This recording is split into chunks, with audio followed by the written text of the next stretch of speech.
The April 16th, 2018 Utility Advisory Board will come to order. Have a roll call. Peterson, Here. Mashevsky, Spafford, Here. Toom, Here. Odine, Here.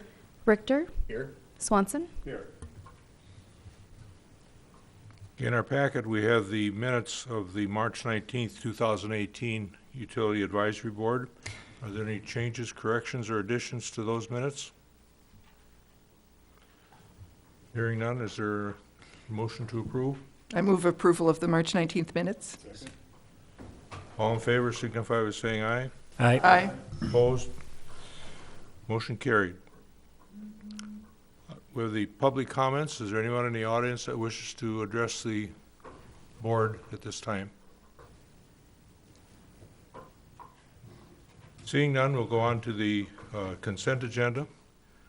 On the consent agenda, we acknowledge the receipt of the following minutes: the West Central Wisconsin Biosolids Facility of February 15th, and a Powerful Choices Committee meetings on March 8th. Are there any items under the consent agenda that you wish to be pulled? Hearing none, is there a motion to approve? I move to approve. Second. Motion's made and seconded to approve. All in favor signify by saying aye. Aye. Aye.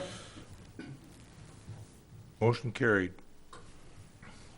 Okay, under new business, we have a, first item, we have a resolution approving the professional services of Energy's high voltage resources.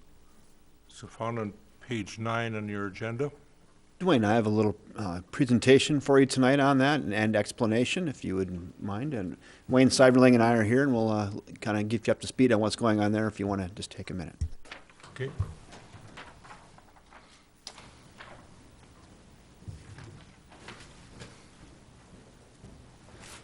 I'm going to pull this up on here.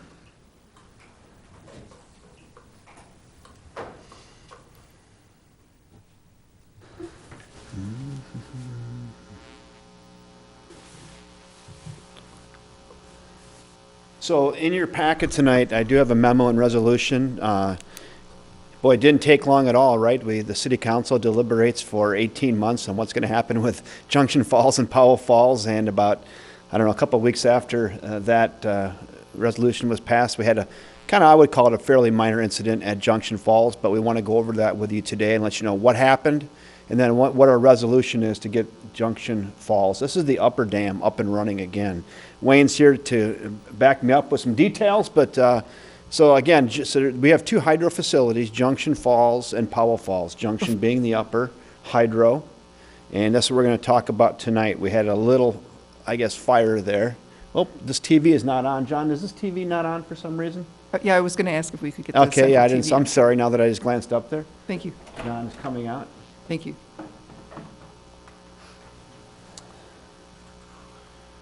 It might just be turned off. So I have that one's on. It's this one right here. Right.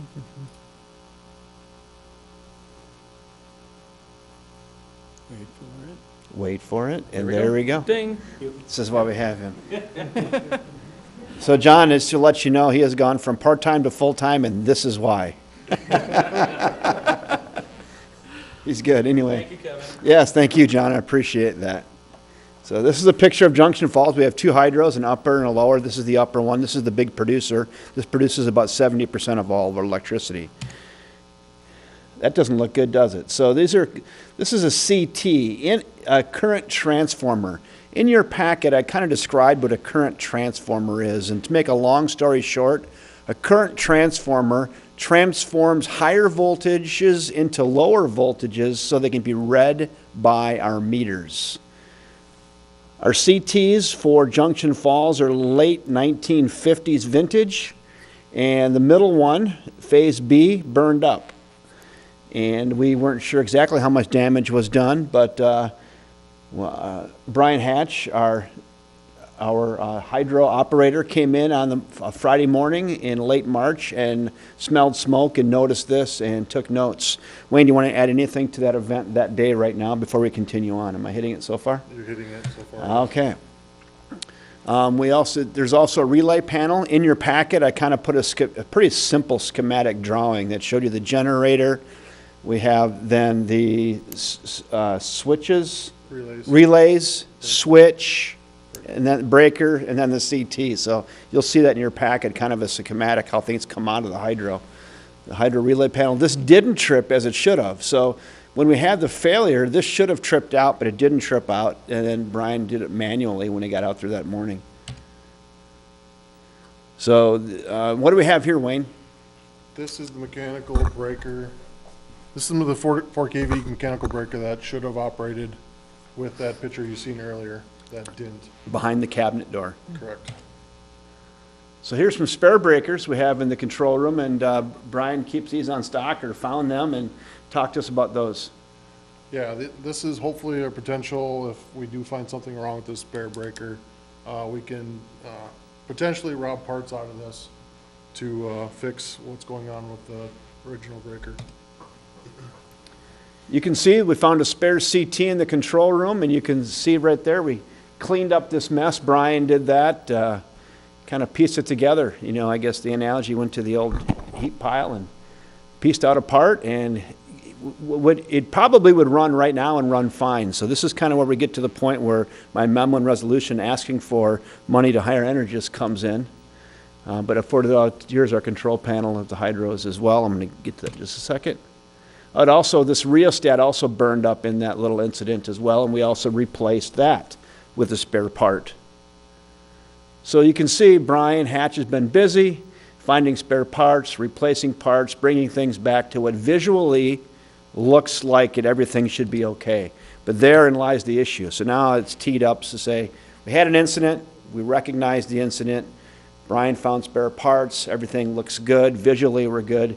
But in an incident like this, you just don't know how hot things got. Maybe there's some internal damage in the windings. You don't know. It appears that's not the case. But we need to hire somebody, Energist, that's in your packet, to come out that has a special equipment to be able to test all of our equipment, to test the generator, the windings in the generator, the wires from the generator to the switches and all that. So we know for sure that it's intact. Am I missing anything on that, Wayne? No, this will help us decide if it's a good idea To flip the switch. Now, I also put in your memo, you know, there is the option of doing nothing, not hiring Energist and just flipping the switch, but there's the unknown, right? We don't know the integrity of some of the wires in the generator during this event. So Wayne and I talked about this for a long time, and we just feel like it's worth the expenditure to make sure that everything is okay on the inside. Before we just flip the switch and let this thing go. So it's a $13,500 expenditure to hire Energist to come out with their special equipment to test everything to make sure everything is okay. So Wayne, you and I talked about that quite a bit, and we feel strongly that's the right thing to do. Do you have anything you want to add to that? No, I highly recommend us being able to test this. Just peace of mind. I'm afraid that if we don't, something else will happen to it, and I don't want to have to come back here and say, well, we should have, maybe tested. Right. So. Yeah. Diane? Has this equipment ever been tested before, to your knowledge? To my knowledge, yes, it has, but it's been too long. Okay. How long, if I can may ask? 1995 comes to I- mind, early sounds- 2000s, so. Sounds due for a tune-up. Absolutely. And you saw too that some of the parts, I mean, like literally not late 1950s parts. So. When we were discussing the three scenarios for the hydros and the dams, and I think there was a comment made that the hydros were operating at, especially this one, it was about 50%. Operating, I think Brian's got it cranked up a little bit. It's just 250 Wherever it kilowatts. was. So now we're about at 200, is that right? 210 some days? 210 was what it was running when this happened. So It's humming pretty good. bringing this company in, and they're doing this testing, would they also be able to test to see what it would take to get the efficiency up higher? The efficiencies is all depends on how much water we're getting. Oh, You know, we can only get so much. strictly water, it's nothing to do with the unit itself. Well, there's things we can do to get more efficiencies out of it, but the megging of this will help us decide if we can push it that far to get the full 250 kW out of this. Okay, okay. So Kevin, the water is one big key component, how fast you can spin the turbine. But then when the water comes down the penstock and starts spinning the turbine, then you have a long shaft. So its integrity of the shaft and the bearings and the generator, there's a lot of components. And I think Brian does a pretty good job getting it up to where he feels comfortable that things are intact and going to stay good. So. But yeah, a lot of it is water dependent. But if I could Yeah, add yeah, Mark. something to what Kevin mentioned, I think where you might have been going with that is the efficiency of the turbine itself. Correct. Is in the, if I remember what Leslie told me, was like 46%. And if we were to spend a little money to change out the turbine, we could get as high as 96%. Yeah, Mark, is your mic on? He's got to tap it to the green. Well, There I am now. Yeah, my question was related to that. As long as if they're doing this test, could they test the turbine itself, as long as they're doing a test to see if there's anything that can be done to bring that up, other than, I understand, the water flow? There's a lot of tests we can do. There's a lot of tests we can do to help the efficiencies to get it up higher. It just all comes down to costs. And what that cost is, I couldn't tell you at the moment. I think right now, Kevin, what we want to do is make sure that we can try to detect if there was anything else damaged. Right. And once we have that assessment, then we can even look at what we can do to maybe create higher efficiencies. So, And so I to was Mark's just point, I wondering think if that test helped with that, determining if there was maybe a a little. Do possibility. you think it would, Brian? The efficiency would be dependent upon other things. The turbine is what the efficiency. So what Brian Hatch is saying, I know you couldn't hear him, but I'll repeat what he said. He said, really, a lot of the efficiency is dependent upon the turbine and how fast it spins, not some of the components that we're going to be testing, not the wire integrity. Yeah, I think I'm not an expert on the electrical system there, but the Megger test is mainly to test the insulation of the cabling so that it can predict if there's would be a possible short, which would be a bad thing, of course. I mean, there obviously was a short of some sort to cause the problem the first time. So, I mean, the Megger test is pretty common for higher voltage, higher performance cabling and that sort of thing. One of the things that they do typically is they actually have to apply a pretty substantial current to it so that they can do this test. Sometimes that's can be risky too, but I guess I'm just curious if you got more than one price on this, or if this is I mean, we're bringing this company from across the state. Are they? I mean, are they the only guys that are capable of this, or there's people that are they who we've always done work with, or just curious about that? That's a very good question, and actually Wayne and I talked about that as well. And this company is also the organization that's doing work in our South Fork sub and our North sub, and we're tag teaming them on a trip here while they're doing that. So we're trying to save a trip cost, and so we're trying to get it together. So that's the answer for that. I think this is just a being thorough question, but say we flip the switch, something breaks. Is that any worse than having them test it and telling us it's going to break? I mean, I'm asking the question, if we just flip the switch, do we save that amount of money to learn the same thing? Or what does them learning it ahead of us flipping the switch really give us? Yeah, I mean, if there was a short and you're going to be melting wires and things like that, it could be worse. We were trying to come up with a good analogy. It'd be like having a small fire under the hood of your car. You know, and you fix one thing, you see it's burnt, but you really don't know. and you're like, I don't know if I should turn the key until I have it tested a little bit more, just in case I don't seize my engine up. Maybe that's a relatively decent analogy. It's So, connected to a few things, is what you're saying. connected to, Yeah, yes, okay. it is. And you can see, like Tim said, there was obviously a short, and where was that short? And is it in the wiring, or did the CT just go bad? And we really want to discover that without turning the key, to use the analogy, and having something else seize up on us or burn up or another fire, so. Now, will they be able to test the breaker to ensure that that's in operational Yes. condition? Yes, that's a key component to that as well, because it didn't operate, so we have to figure that out too. The question, so the history on the CT and the breakers, has this been a concern? Has this been an issue? Is this kind of the first? You said 1950s vintage. 58, I think 58 vintage, so 47?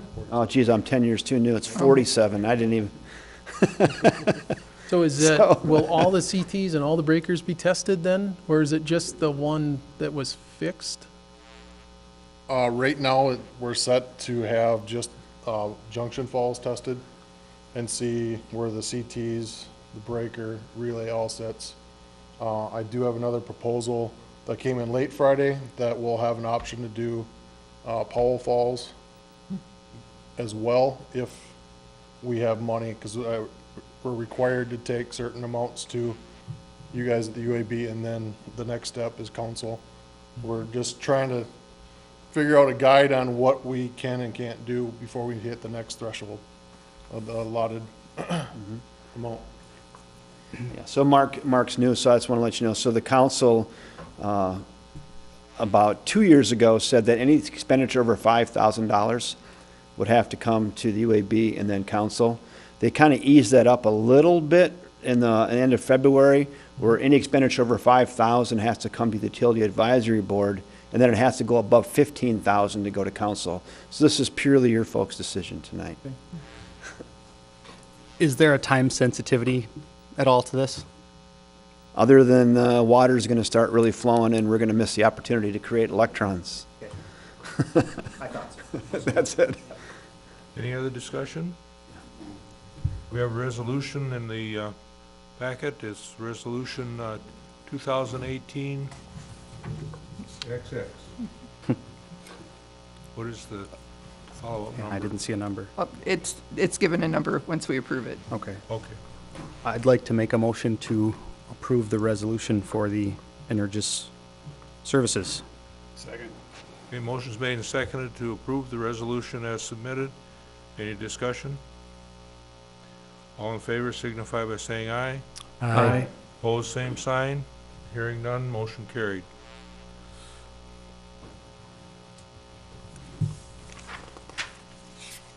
Okay, the next item on our agenda is a resolution recommending an agreement between TRC for the initial application for the hydroelectric relicensing with FERC. So I don't have any formal presentation on this tonight, but I'll just give a few highlights here again. So in the end of February, City Council approved a resolution that we would be relicensing the hydroelectric facilities. And we also know that August 31st of this year, we have to submit our license intent to the Federal Energy Regulatory Commission. The timeline is already getting kind of tight. $75,000 seems like a lot of money, but that is exactly the amount that we had budgeted for the initial application. And it's the first step in a 5-year process is to submit the initial application. TRC went through a request for qualifications proposal back in 2014 with a few other organizations, and we selected them at that time to help us with our 5-year license extension. And they were very successful in helping us with that. We're very pleased with their work. And we'd just like to continue that relationship with TRC, who is familiar with our project, and to get our initial application filed by August 31st. So that's where we're at with that. Diane? Yeah, I just want to add a few comments for those who might be listening and those who are new, since I've been on board the City Council since we began this journey. And making an application to FERC, the Federal Energy Regulatory Commission is not as simple as filling out a form. It's very technical. And it requires skills and time that our staff just can't do, or can't do as well as if we hire professionals to help us. So that's why this is necessary. Yes, and even to go with that, over the next 5 years, there'll be additional expenditures, most likely with TRC or some organization to help us with studies and other submittals until 2023 when the license is finalized. So. I'm just curious, there's a certain irony here with the size of our hydros and what they can produce, and then the cost of this licensing process. You know, is this licensing process, is that a one-size fits all, so that it's as, I don't know, I assume Hoover Dam has a little more stringent requirements, but it just seems, you know, this is one of the reasons why these hydros really are not, in the long run, we're spending all our money relicensing them. It's just too much, really. But it's, you know, it's unfortunate because they could operate profitably, and they do, other than costs like this that really eats in the bottom line. But I mean, I don't know if anybody here has, you know, if these dams and hydros were 10 times bigger, would it cost 10 times more to license them, or would it cost the same? You know, that's just one of the, to me, it's unfortunate for us. And Diane might have something in this. I have just a little bit on that, and it's partly true that the process is almost the same for a small hydro as it is a bigger hydro, almost the same. There's probably additional expenses. But I do know, going back to the Obama administration, and I think it's continuing now, there are a lot of legislators and lawmakers who recognize exactly what you said, Tim, and they're trying to streamline that, though I don't think they've had total success. They have extended the licenses from 30 to 40 years, which we're not really that interested in at this time, but they're trying to, I think that's been recognized, but it's like turning the Titanic.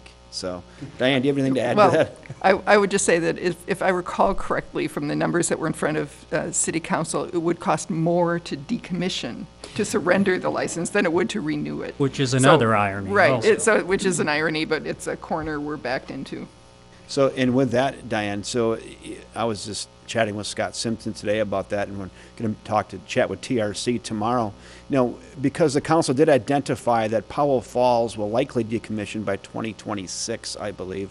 We're going to start some of that language, hopefully, in this process to eliminate some of the costs. So we don't have to do it twice. You know, we don't have to relicense then decommission, so we can all get this in one swoop versus two swoops. Yeah, that was To my Diane's question. point. Is it going to be, do we have to do this twice? We would rather not, and we're going to try to find a way so we only have to do this one time. And then the upper too, I think that there's about a 20-year time frame on that to make sure that that's also mentioned in this licensing again, so we don't have to revisit that down the road. But more urgently is the Powell Falls Dam, which council said 2026. So we want to start including some of that language and studies in this whole process, is the goal. It is all one license. Both are in both one of them are in license, one correct, license. correct. So anyway, so that's the intent of that memo and resolution in your packet tonight. Thank you.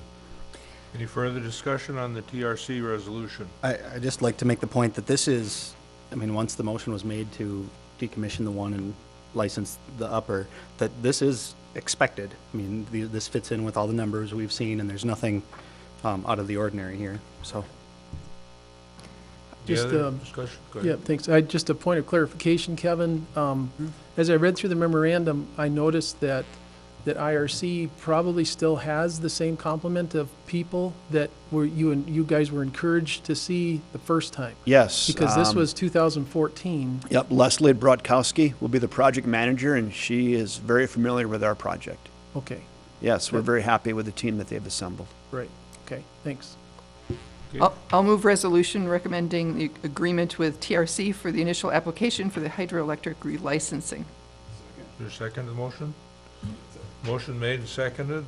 All in favor signify by saying aye. Aye. Opposed, same sign. Hearing none, motion carried.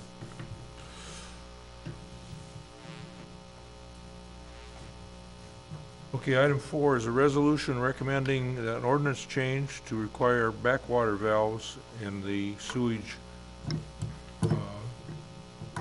connection. Yep. And Dwayne, I have myself and Greg Kaler have a little presentation for you on this tonight to better explain this and to have a good open dialogue. I'll be right up with Greg.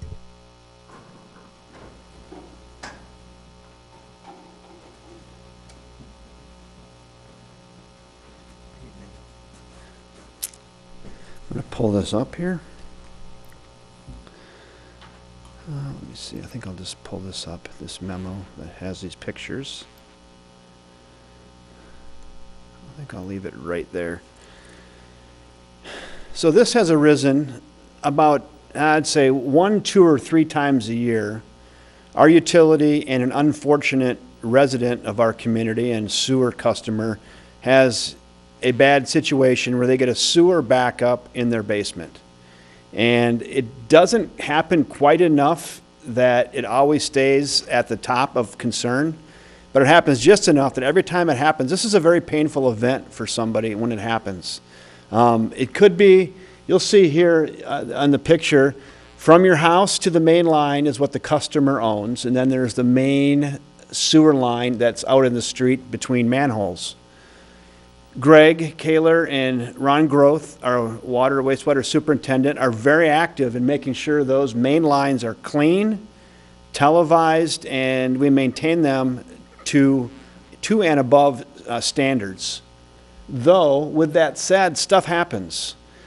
People flush flushable wipes down there, grease gets down there, other objects, Barbie dolls. They found a boot, steel-toed boot. Stuff happens, right? It gets in the main line. You can't believe it. And then things back up, okay? And when they back up, the next, who's ever lowest on the sewer system going backwards, is going to get a backup event in their basement. The customer feels like it's no fault of their own because it was in our line, right? They're saying, hey, you guys, it's your line. You didn't do what you're supposed to do. Our insurance company says, they call Greg and Ron, they say, send me all your records of cleaning. And we cleaned it twice in the last 6 years, and we actually lined it 6 years ago potentially. So above and beyond what is required maintenance. So our insurance company says, I don't think we're liable. Events happen. You go back to the homeowner and say, do you have insurance? And they say, ooh, let me check. And they say, no, we don't have insurance. And some of these events, we've had these events as close to almost $100,000. And we've had one recently around the $20,000 mark. And they're very painful to people. And they fall in that gray area of whose fault is it, right? So we said, what can we do? So Ron Groth looks into the state plumbing code, and there is in the state plumbing code, it says for all new construction, you're supposed to have a backwater flow device. We've never really enforced it locally because there's it's open to a little bit of interpretation because it says you have to be susceptible to a backwater event. You could, what I think we can define it as, if you're below curb level, you're really susceptible, right? Even though you might have a new system.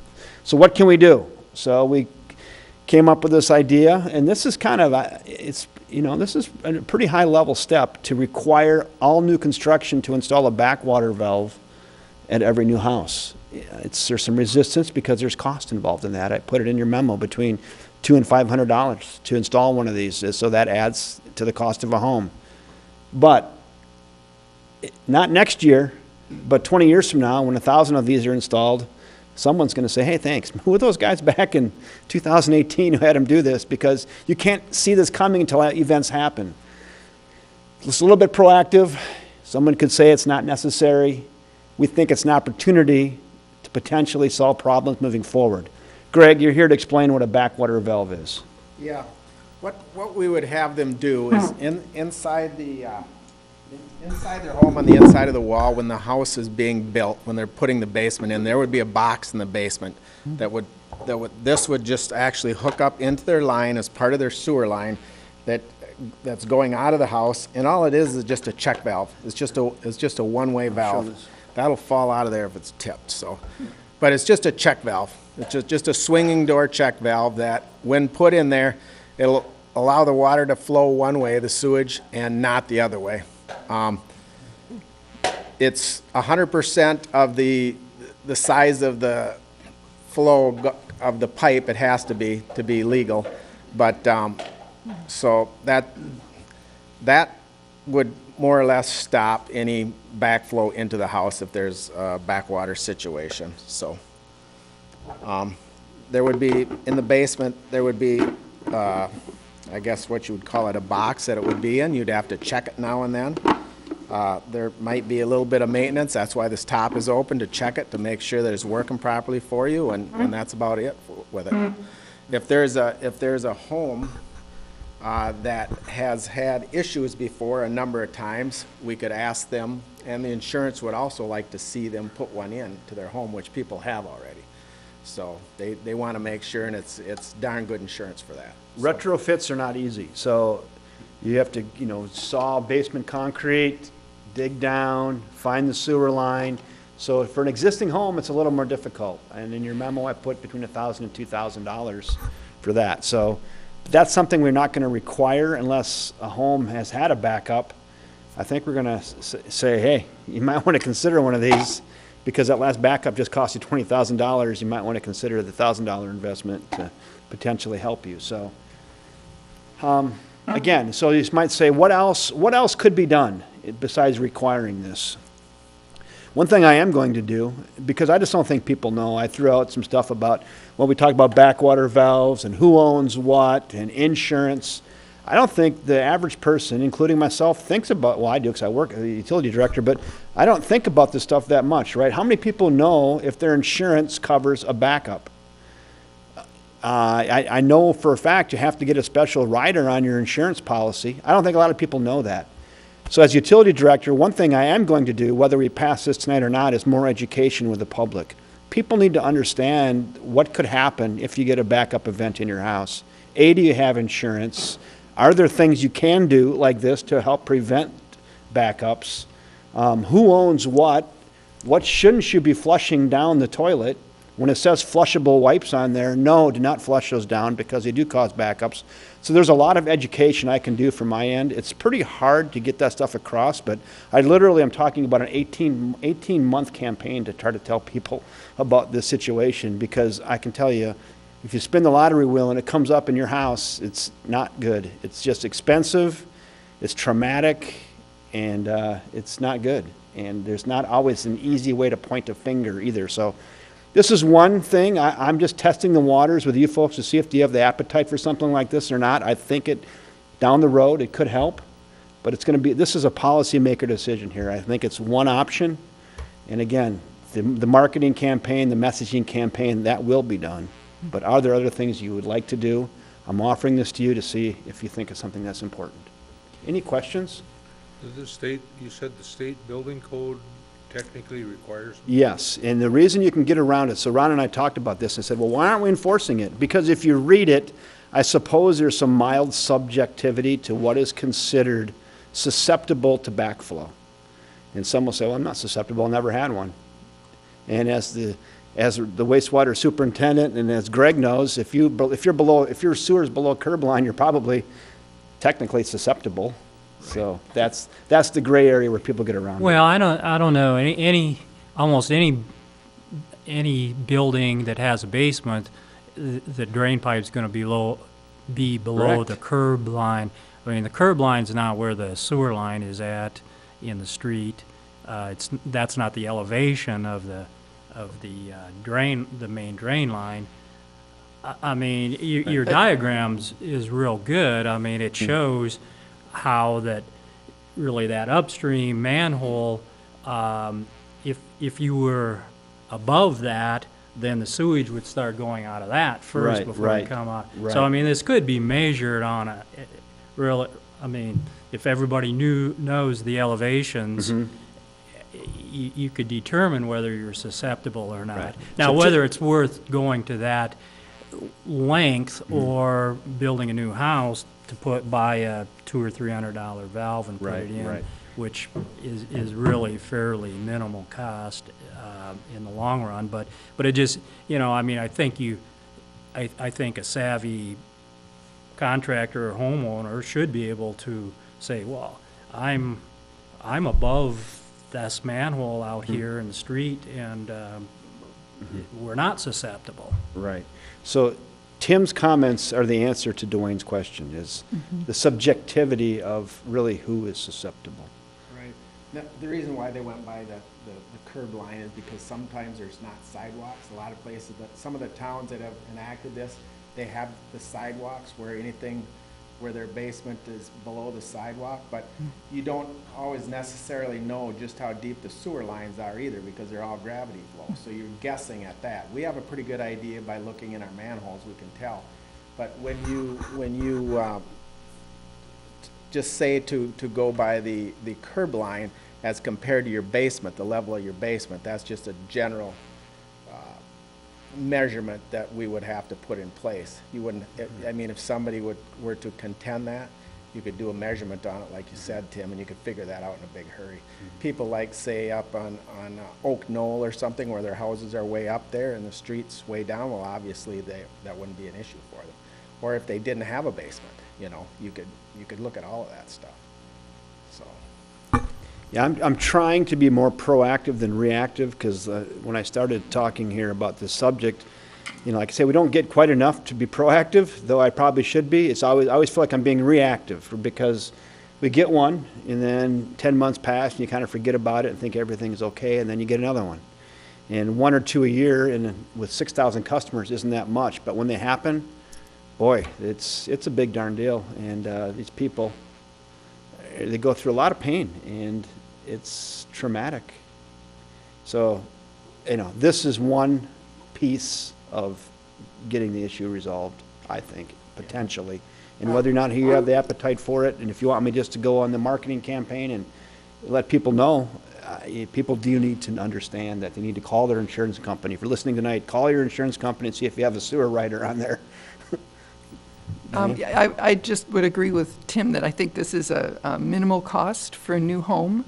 And I happen to know from representing people that you very, very rarely covered for something like this. It's really difficult when there's water involved, and damage to your home. So if we, of course, they'll never know, the people in the future who we've prevented this from happening, right, but you're I not think we ought gonna to know. do it. Yeah. This is not instant gratification, Right. but this is down the road, so. So this is why we offered up, I think, like you just said, Dan, our assessment, Ron and I and Greg's assessment was, you know, for, let's say, $350 for a new home, it's probably a pretty good insurance policy down the road, so. That may help your insurance policy, your premium too. Right. You never know. I mean, if you tell them you have that might help a lot. Right. Because if you have to have a rider for it, it's gonna cost you money. Another thing is, Kevin and I were on a campaign a couple of years ago with what they're flushing down the toilets when all this started, with our pumps, our lift stations, all that. That's still an ongoing battle for us. We see that every day, that we just can't stop what's happening, and it's all moving that direction, and this is trying to be proactive about it, because we just can't stop what people are flushing down the toilets at this point. I don't know why, they just. This says right in the container, flushable. Craig, But they're does that not. take the place of a cleanout? Does that take the place of a cleanout? Do you still have to have a cleanout? You could, absolutely, yeah, because the top comes right out. You could Yeah, use it as a cleanout. so they wouldn't have to put a cleanout in the homes? I'm not an expert on it, but I would have to say. I guess that's a question. Yeah, I would say that this would work as a cleanout, absolutely. It's access to the piping that's right in your home, and that's all a cleanout is, so, good, that's a good point, Kevin. I bet the plumbing code wouldn't allow that. Yeah, I don't know. I don't That would know have to be- I don't know. Neither would I don't know the answer. Can't imagine that it would. But it's worth looking at, I think. Well, it is. Oops, we'll drop that, but the other thing is, you can pull a flap right out of there, and now it's the same as a cleanout. Now it's a cleanout, yeah. You know, that's what you have. So one thing I want to mention too about, you know, the questions we have. So this, if you folks approve this tonight and send it on to council, there's 2 readings at council because it's an ordinance change. It's 1 to introduce it and 2 to vote on it. So it will give people time to hear about this, come in and state their concerns if they have any as well. So we're not rushing this through tonight. This is moving it on to 2 readings at council. I know, Mark, you had some conversations with some plumbers, and I don't know if you would like to share what you heard today or not, but. Yeah, Patrick, were you gonna comment? I did have a question, which was just Yeah. wondering if Oh, the I'm sorry. city inspector, either of you guys talked to him? Yes, yeah, we have. And? What did you hear from Dave? Well, he thought it was a good idea. He was wondering if it's a answer to a problem that isn't there, but the problem is there. And like I said, we see it every day. As a matter of fact, just this morning, we were pulling pumps at one of our lift stations. I mean, because if the lift stations plug up, they have redundant pumps in them, but if one plugs up, you're down to one other. That goes bad. Now you're backing up into a number of homes. So it's one of them things that it's an ongoing problem until it gets Yeah, fixed. So- we had one last week, beginning of last week, was a dead end, so we knew it was one certain home, but in our main line, it was grease and rags and backing up into their home. And this was a brand new home on the north end. In new construction. New construction. It doesn't matter. It's just Yeah. what's what's Yeah, going so- down the line. Again, I always get into this thing where I tell my staff, when we get one complaint or two complaints, it's such a small town thing to go, oh my God, we need to change city ordinances. And I say, no, we got to be careful with that, right? But here it's pretty consistent. You get a couple every year, but they're not $10 fixes. These are traumatic incidences. And, I don't want to overreact to Dave's Hovell's point. Right. But I really firmly believe with what people are flushing and the fairly minimal cost, I mean, that's subjective too, right? In a new construction, I think it might be worth the insurance policy, so. Yeah, I just want to share with you all what I had found out. But first, I think to Greg and Ron and the team, I think kudos to you guys for keeping stuff clean. I mean, that says a lot right there. To only have a couple incidents or events a year, that's huge. So I spoke with 2 contractors, local contractors, and also 3 different plumbers, 2 local and 1 in Minnesota. And most of my good comments came from the plumbers. Contractors, they obviously, that's another added cost. They wanted to kind of yield to the plumbers. Some of the plumbers gave me some information in languages that I don't typically use about what they think about that piece of equipment. They said that one thing is typically you're 18 inches to 2 feet below the slab. And to clean one out or to maintain it can be a real issue. The other thing is if you do run a snake through there because you have a plug, the first thing it does is it grabs onto that flipper and it tears it out. So then you have maintenance there. And I think just for the people that have them installed on new construction, they have to be educated.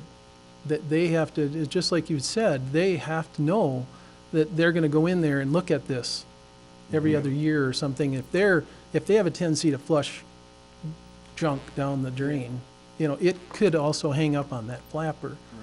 Right.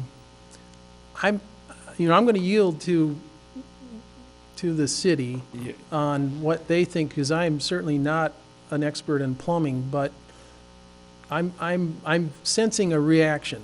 Yeah. Is what I'm sensing, and I'm not a reactive type person. In my job that I have, actually, we have to be reactive as well. So, just what I learned, I'm just kind of not sure. I mean, it's a $200, a $40 to $200 piece.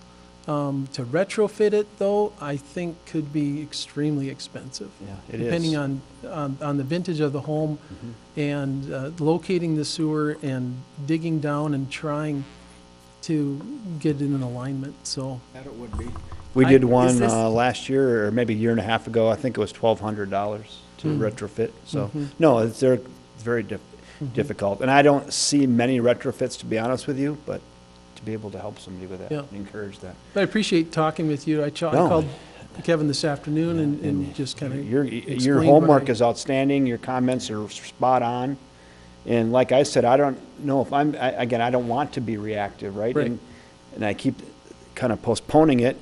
It's easy for me to postpone it again for another year, and then until we get the call and you have people coming in crying in the conference room. And I right? didn't know it's like, that I had the rider until you mentioned it to me today. So I called my insurance and she says, we don't even ask There you people go. anymore. It's $15 a year. We just automatically insure people. I would get it. So everybody, I'm not going to say everybody's going to know about this, but as many people as I can get to know about this in the next year and a half is going to happen, because I need people to be thinking about it. Very much. There's your cheapest solution. I mean, unless you want to fix your stuff, maybe, but Right. Okay. anyway. It's going to city council. I get that. So we're essentially voting whether to pass it on or not. Right, Okay, exactly. Which is fine. I guess I'm a fan of minimal regulation. I appreciate your yeah. caution in going forward with this, but I wouldn't mind seeing language with a possible exception. I mean, if somebody is at the top of the hill and they're just absolutely convinced they don't want to maintain the thing ever, and they're not in a position where they would need to, I'm fine with that.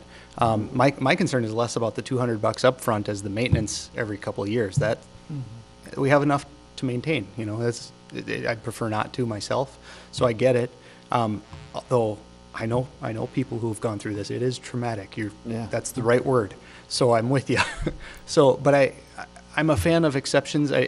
And one of the reasons I'm a fan of exceptions is when something's an absolute, it becomes just a box to check very often. And I'd like this to not just be a box to Correct. check. The education piece is really important. So if somebody's educated enough to say, look, I've checked the elevations, I've looked at this, and I'm positive I don't need it, well, good. You know, that's fine. Whereas if we get lax on it, we're going to end up with another problem at some point. So, Correct. you know, people are suddenly going to feel like they can throw rags down their toilet. Right. So, But then if you're positive you don't need it, then you take the liability, correct. not the city. Absolutely. Yes. Yes, So- and that would be good too, right at the time of building permit, right? You could- So maybe to Patrick's point, and to what Mark is saying, in the way I'm feeling right now, maybe we just table this and we'll bring it back to you next month. This is not, we're not have to hurry and get this done. I mean, it's up to you. I mean, if you want to vote and pass this to council, we can certainly do that tonight too. I'm okay with that. I have a question.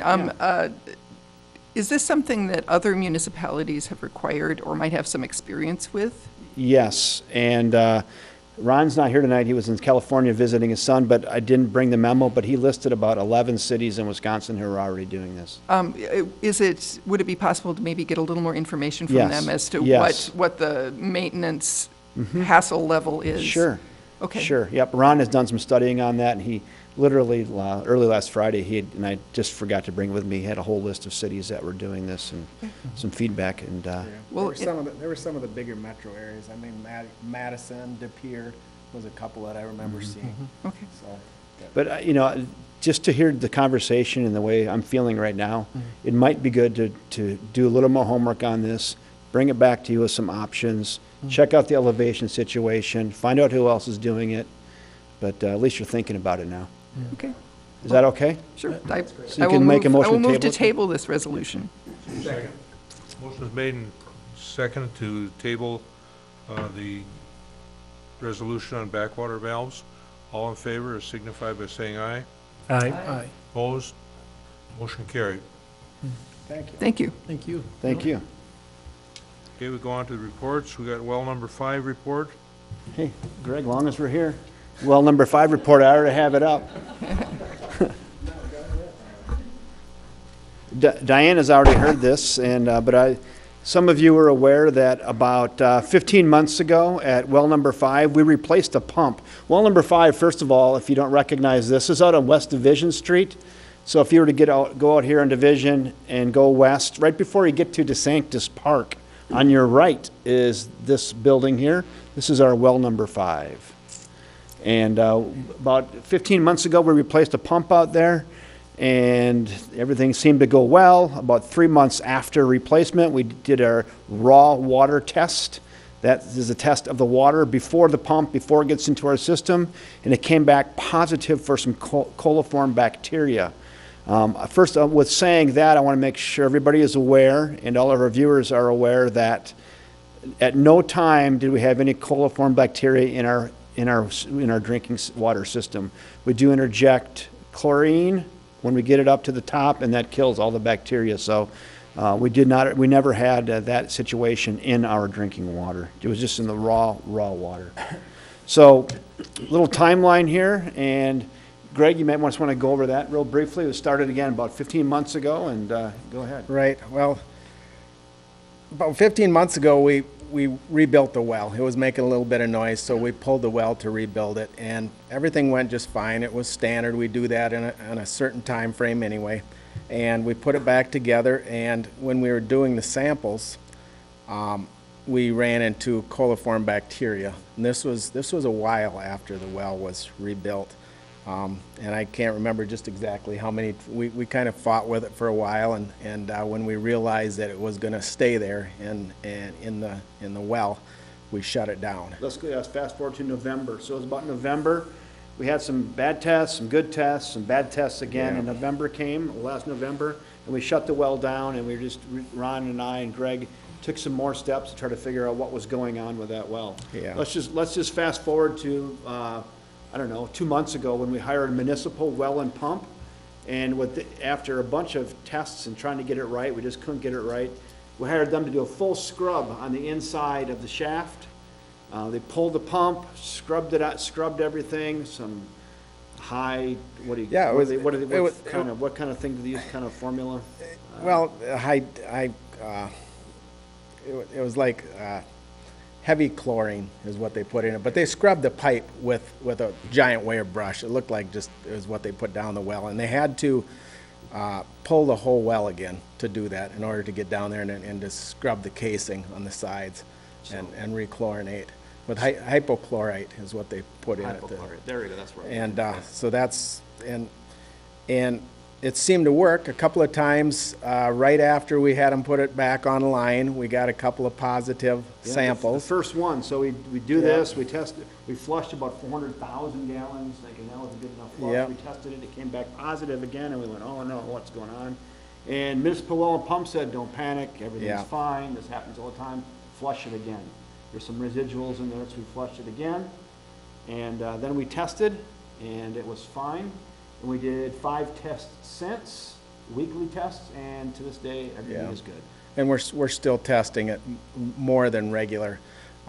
This is a quarterly test that we're supposed to do, and we're doing it much more aggressively. Yeah, we do it every week. Each week we do about 5 back T samples around the city. Well, we take the extra trip over to 5 and check that every time now. And after a while, we'll start backing off on it a little bit to do the regular ones. But it was, everything looked good when they pulled it the last time and they TV'd it. When the company that came in and rebuilt it, rebuilt the pump the first time about 15 months ago, they did not TV it. So this company, the municipal pump and well, they came in and they TV'd it, and they went right down to the bottom, and it's 387 feet deep, and there was a little bit of sediment on the bottom, but all that was pumped out, and it's clean and good all the way to the bottom. Nothing else is there, so they pumped it out. Yep, and I think our system worked, right? We do testing, we tested, we did the cleaning, we fixed it, retested, so the system is working. And I want to say too, to build confidence in you and our water customers, Ron and Greg, they follow everything by the book. When they detect something, they're reporting it to the DNR, they're listening to the DNR for advice, they're doing everything by the book. So we cut no corners, and we take the safety of our water very seriously.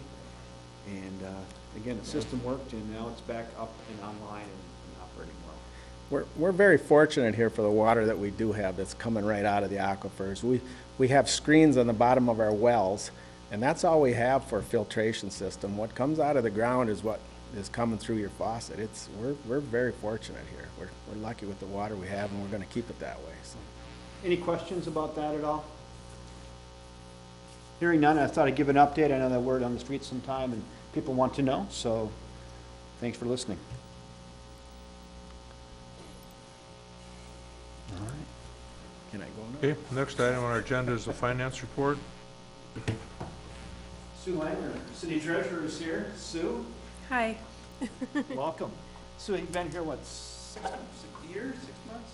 A little over a year, Little 13 over a months year. maybe? I can't tell. Somewhere there. I can't believe we're at the end of April already. It feels like February. So you have all the financials in front of you, but I just wanted to go over a few highlights. So for Q1 of 2018, the electric fund had year-to-date revenues of $3.3 million, with year-to-date expenses at $3.09 million, resulting in a positive income of $209,450, which is an increase of $161,000 from the year before. The water fund had year-to-date revenues of $420,000, with year-to-date expenses at $406,000, resulting in a positive income of $13,000, an increase of $68,000 over the year before. The sewer fund had revenues of $814,000 and year-to-date expenses of $500,000, resulting in a positive income of $313,000, almost $314,000, an increase of $82,000 year over year. The stormwater fund had revenues of $141,000, year-to-date expenses of $93,000, resulting in a positive income of $48,000, with an increase of $35,000 over the year. Okay, any questions? On the finance? Okay, thank you. And the utility dashboard? Questions, discussion on that?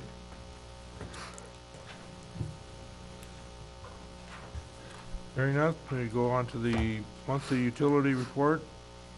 I'll just point out, if you look at page 84, you can see a picture of some televising and a sewer pipe there. So we actually take that camera down there and you can see really good. And so when we have a backup situation or incident, that's what we do. We send that camera down there to note what's going on. That was a piece of equipment we got about, I don't know, just 18 months, 2 years ago. And boy, that vac truck and televising equipment has come in very useful. We've been using it a lot. We had a backup on the corner of Main and Maple here about a week and a half ago, and got the crews out there and got the concerned customer out there looking at the televising camera. You can see exactly where the issues were. And no, it's a great piece of equipment and allows us to fix things quickly. Well, that's also, there's pictures of that on page 86. There's the incident. There it was. So, and you can see the root cutter right there, that big thing with saw and teeth on it. Sent it right down there, so. Thought So that might was it a just be root? good. Root cutter. Was a root the problem? It was. Yes, it was. Yes, it was. Even on Main Street, those few trees we have. Oh dear. And just too, as someone says, well, roots cause backups. Well, kind of, but roots seek water. So they look for broken pipes. So if you have a broken pipe, the roots will find the cracks in the pipe. So roots don't cause cracks per se, but they find cracks and then they seek the water. So that's why they go there. Okay. Any further discussion? Just one thing too, let's bring to your attention, on March 21st, we did a press release. Some of you may have saw it in the paper.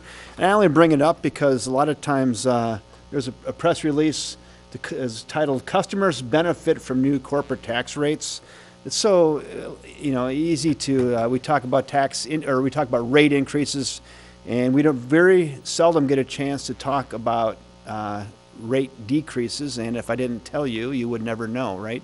So because of the new tax laws and some of the corporate tax decreases, the energy that WPPI buys is being sold to them at a little cheaper rate, so they're able to pass along about a 3% decrease in their wholesale rate starting May 1 of this year. So anyway, again, would it be noticeable? Maybe not, but if I didn't tell you, definitely wouldn't know. So that press release went out to all WPPI members, and I think most of the communities let their customers know. So. Okay, any further announcements? No further announcements. Thanks for your patience tonight. A lot of heavy subjects and a lot of good hard work. Thank you. Okay, is there a motion to adjourn? So moved. Second. Motion made and seconded to adjourn, meeting adjourned.